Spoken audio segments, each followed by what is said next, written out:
Like a Hellcat.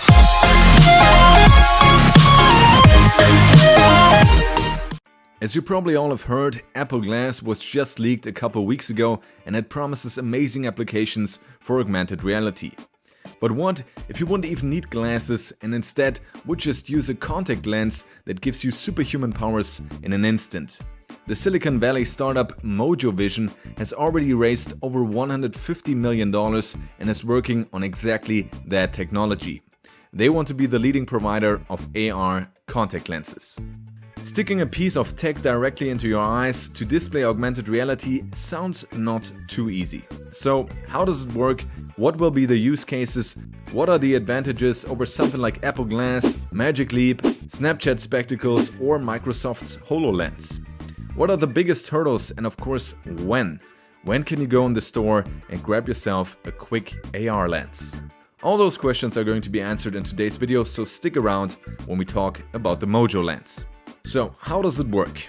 Well, not too much about the specific mechanisms used is publicly available because the final shippable product is not yet out there. What we know is that the lens wirelessly connects with another wearable accessory, such as a hat or a necklace or anything close to your head.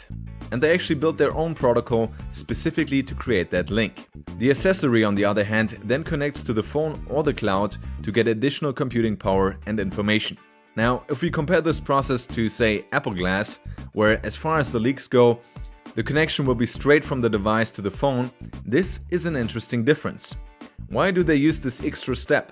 My guess would be that they are using some sort of short-range signal, which then gets amplified or transformed by the wearable. In terms of display, the current one is having 70,000 pixels and fits them into a space smaller than half a millimeter across, which makes it the smallest and densest dynamic display ever made. The user interface currently only exists as a proof of concept demo on a VR headset. They are also building custom chips for it and highly advanced eye tracking algorithms, which could be one of the major advantages they have. But before we get into the advantages, let's talk about actual use cases. Well, I just brainstormed for around 5 minutes and came up with a lot of science fiction type use cases. Zoom capability, infrared vision for workers, distance tracking, annoying dog filters for anyone you look at, a digital cheat sheet nobody sees. All sounds good, but what does the company say? Steve Sinclair, the Senior Vice President of Product and Marketing of the company, speaks of things like remembering someone you have met before, a virtual teleprompter, real-time translation, and closed captions in the real world. It's all about giving you information that's important to you at any given moment, based on your context and what you are doing. He also goes on to say that it's hard to find the one application because as it goes for smartphones, your favorite application might be completely different from mine. Makes sense. Now, what are the advantages over other glass type technology? The biggest and most crucial one is probably the eye tracking capability, as the lens is on your eye and not a camera tracking your eye. We are building what we are pretty confident is going to be the best eye tracking in the world. We are not a camera looking at the eye, we are on the eye and know exactly where it's moving. This is very important because it determines where the best place to position your text or image or anything else is, and all that without interrupting you. Another obvious advantage is the form factor. It's smaller than glasses, not heavy, no one sees you staring. But to be fair, the Apple Glass display, for example, is also going to be just visible from one side. Anyway, despite that, it can also be used with your eyes shut, so that's pretty amazing. Closing your eyes and watching a movie? Sounds like science fiction. Also, it corrects your vision if you have a prescription, so that can be built into the lens. Yet, they haven't let anybody film through the lens, just look, but when presenting examples in a BBC report, they also showed off one lens with edge detection and night vision. Super cool. In terms of battery, they hope to achieve an all-day battery life. So you put it on in the morning and take it off at night to charge it in a clean case.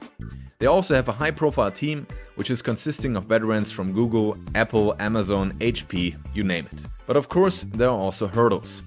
All those of classic contact lenses. External factors, for instance like smoke or anything, have to be considered.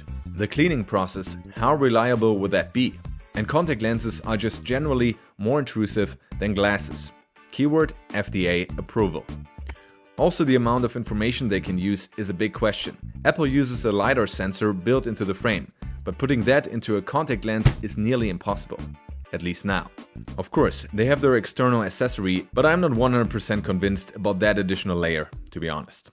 And a huge developer community. They don't. And why are the big players all investing in glasses and not lenses? At least publicly. It can't be that hard to put 5 Google engineers into a room for a week and come up with a genius contact lens, right? Of course I'm kidding, but it's worth thinking about the actual market fit it has. Now, the big question. When? What is the time frame going to be? So, they started around 2017, and 2019 they already had a semi-automated build with oxygenation to make sure your eyes can actually breathe through the lens, and a custom fit. So constant progress is definitely there. To receive a funding, the company obviously had to talk to investors and get them on their side. And for that, you usually have to show something off. And what they showed off was the lens on the end of a little stick to make the spectators see the contents of the display. And according to Steve Sinclair again, people are just kind of blown away. It's like, I saw you could do it. The presentation slide says you can do it. But now I'm looking at it. And it works. Sounds good, but when will the classic customer get his hands on? First, they will use the Mojo lens to help people with visual impairments and build on more enterprise-focused solutions. For instance, helping first responders and then later target a consumer product. So the approach is similar to Google Glass or Elon Musk's Neuralink. First a specific market to facilitate adoption and then move on to a broader audience. There is no launch date yet for the Mojo lens, but Sinclair says it's not something that is 10 or 20 years away. Well, how about 5 or 3 or 2 or 1?